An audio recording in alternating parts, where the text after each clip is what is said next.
Nehru ji cigarette, चलो नेहरू जी को copy कर रहे हो कि नेहरू जी सिगरेट पीते थे। नेहरू जी ने जेल में किताब लिखी थी, तुम्हें लिख के दिखाओ। ले 5,000 रख ले, गोल्ड फ्लेग मंगा लेना, आराम से रहियो, बच्चे को स्कूल छोड़ दिया करो कायदे से। ये मैं लड़कियों से रिक्वेस्ट करता हूं। योग्यता की पूजा हर जगह होती, तुम योग्यता डेवलप नहीं करते और सबसे चाहते हो कि सम्मान मिले। इस दुनिया में मनुष्य का कोई सम्मान नहीं है।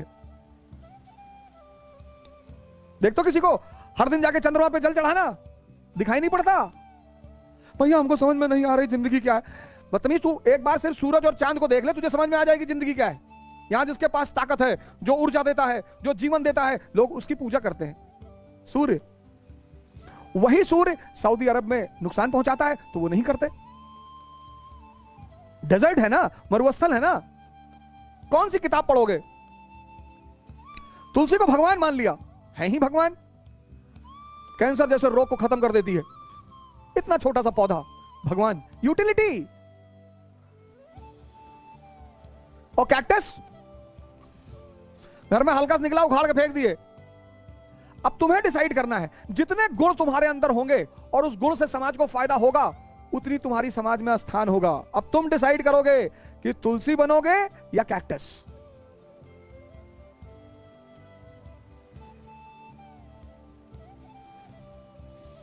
हालांकि कैक्टस का भी एक उपयोग है, नागफन्नी का, उससे एक शराब बनती है, उसको तकीला कहते हैं।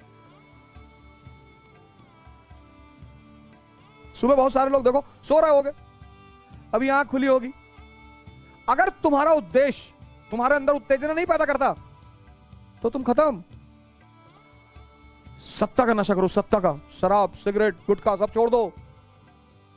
इसलिए नहीं कि ये नुकसान पहुंचाते हैं, इसलिए क्योंकि ये घटिया नशे हैं।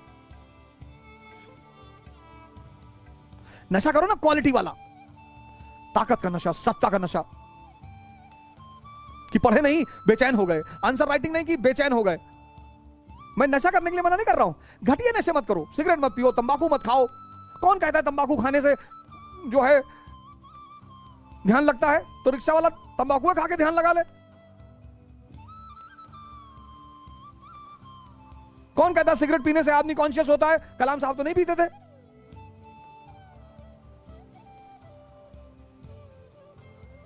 कौन कहता कि महान लोग शराब पीते थे? बुद्ध, महावीर।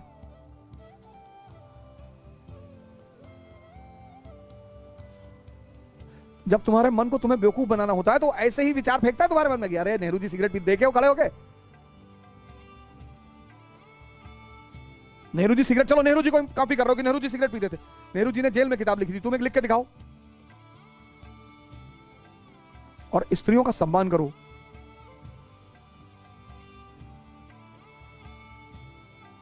स्त्रियों का खूब सम्मान करो।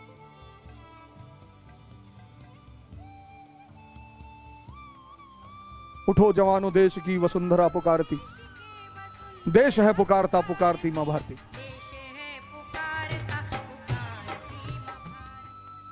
हमारे यहां रक्षाबंधन का पर्व आ रहा है ना, विदेशी आक्रमण बहुत होते थे, बहुत। शक, कुषाण, हूण, तुर्क, मंगोल और ये जितने बाहरी आते थे ये स्त्रियों पर टारगेट करते थे। तो इस देश की सबसे बड़ी परंपरा है रक्षाबंधन की परंपरा। मुसलमान भी मनाते थे, उनकी स्त्रियों को नहीं ले आते थे, ले जाते थे। तो औरत अपने घर के जो पुरुष सदस्य हैं, स्पेशली भाई, उनको बांधती थी कि हमारी रक्षा करना। जिंदगी में छोटी छोटी चीजों के लिए किसी से क्या पूछना। कपड़ा खरीदने जा रहे हैं, 4 लोग को लेके जा रहे हैं, लड़की देखने जा रहे हैं, 5 लोग को लेके जा रहे हैं। अब 5 लोगों में से एक ने किसी ने कह दिया बाल छोटा है लड़की का, तो बाल में कहां घुसे जा रहे हो? बाल एक्सटेंड करवा लेंगे, बड़ा करवा लेंगे। 5 लोग लेकर लड़की देखने जाओगे, तुम्हारी शादी कभी होगी ही नहीं। और लड़की देखने जाना मत, और जब भी लड़की देखने जाओ तो शीशा भी लेकर जाओ। एक बार लड़की को देखो, एक बार अपना भी शीशा चेहरे में देखो। ये हिंदुस्तान में लोग लड़की देखने जाते हैं, इतनी औकात है तुम्हारी, लड़की देखने जाओगे। और जब भी किसी लड़की को देखने जाओ तो शीशा भी ले जाओ जेब में। और जब किसी लड़की के बाप से दहेज मांगो तो यहां मत्थे पे लिख के जाओ, अपने मत्थे पर, अपने पापा के मत्थे पे, कि हम भिख मंगे, हमारे अब्बा भिख मंगे। लड़की वाले तो देना ही चाहते हैं, उनसे क्या मांगना, लड़की तो दे ही रहे हैं सर, और किसी का जीवन ले लोगे। और आजकल के तो मां बापों से बिल्कुल नहीं मांगना चाहिए सर। वो बाप अपना पूरा जीवन लगा देता अपनी बच्ची को पढ़ाने में।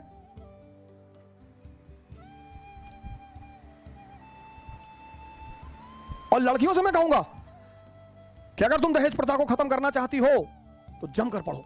सिलेक्शन लो, तुम दहेज लो, बेरोजगार लड़कों से शादी करो, हाउस हस्बैंड का कॉन्सेप्ट शुरू करो। ये कितना क्या चाहिए इनको लड़कों को? एक पैकेट बड़ी गोल्ड फ्लेक बस महीने में दे दो, 5,000 10,000 रुपए, ये ले इधर आ, ये ले, है नहीं मालकिन नहीं, हाँ ये ले 5,000 रख ले, गोल्ड फ्लेक मंगा लेना, आराम से रहियो, बच्चे को स्कूल छोड़ दिया करो कायदे से। ये मैं लड़कियों से रिक्वेस्ट करता हूं, इतना पढ़ो, जान लगा दो।